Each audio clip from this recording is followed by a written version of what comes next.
Well, I came to St. Francis and I had my knee replaced. I thought the care was excellent, probably the best I've ever had. Everybody was very considerate and they treated me like I was the only patient they had. My goal as an orthopedic surgeon is to take care of patients the way I would want my family taken care of, and to make sure that people get the best possible care they can, and to realize that they've got somebody that they can trust. I definitely trust them with anybody I care about, my friends, my family, because I just had excellent care from the beginning to the end. I never felt afraid. What brings me the most satisfaction is seeing people do well and seeing them bring their family to me so that I know that I've established enough trust with them.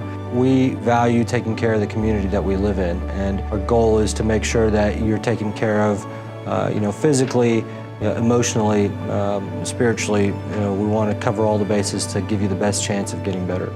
I'm very happy that I came to St. Francis and had my care, because I feel like I got my life back. I don't have to sit in the sidelines while my family's out doing things that I want to do with them. Call today to schedule an appointment. We're here for you.